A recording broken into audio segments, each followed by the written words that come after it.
దేవుని పరిశుద్ధమైన నామంలో ఈ సాయంకాలపు శుభాలు మీ అందరికీ తెలియజేస్తున్నాను.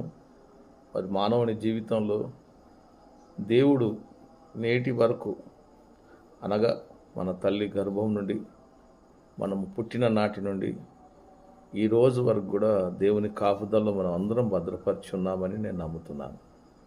ఎన్నో కష్టాలు, దుఃఖాలు, వేదనలు, బాధలు, సమస్యలు, ఆర్థికపరమైనటువంటి సమస్యలు, శరీరకు సంబంధించినటువంటి అనారోగ్య స్థితులు ఎన్ని కలిగినప్పటికీ వాటినన్నిటి నుంచి నేను ఉన్నాను, నన్ను మీరు నమ్మండి, నా యందు మీరు విశ్వాసం కలిగి ఉండండి.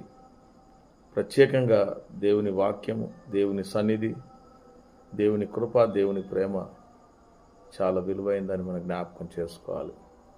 ఈరోజు మనం అందరం ఇలా ఉండగలిగాము అంటే దానికి కారణం దేవుడు తను చూపించిన ప్రేమను బట్టే మనం అందరం ఈ రీతిగా ఉన్నాం.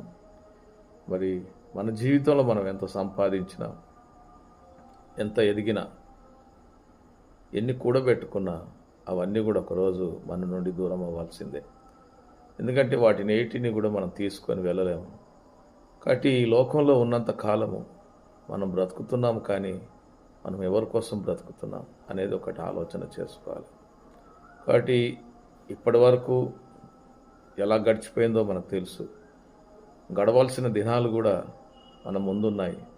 మనకిచ్చిన ఈ శేష జీవితంలో మరి దేవుని మార్గంలో, ఆయన సత్య మార్గంలో, ఆ సత్యమైనటువంటి వాక్యాన్ని చేతపట్టుకొని ఈ లోకంలోకి వెళ్ళి తన సువార్తను, తన సాక్ష్యాన్ని పంచి అనేకులకు తెలియని బిడ్డలకి యేసు ప్రభుని పరిచయం చేస్తూ ఆయన గురించి తెలియజేసే వారిగా మనం ఉండాలని ఆశపడుతున్నాను. మరి ప్రతి మానవుని జీవితంలో ఏదో ఒక రీతిగా ఒక టర్నింగ్ పాయింట్ అనేది ఉంటుంది. అందరం మంచివారం కాకపోవచ్చు, అందరం చెడ్డవారం కూడా కాకపోవచ్చు.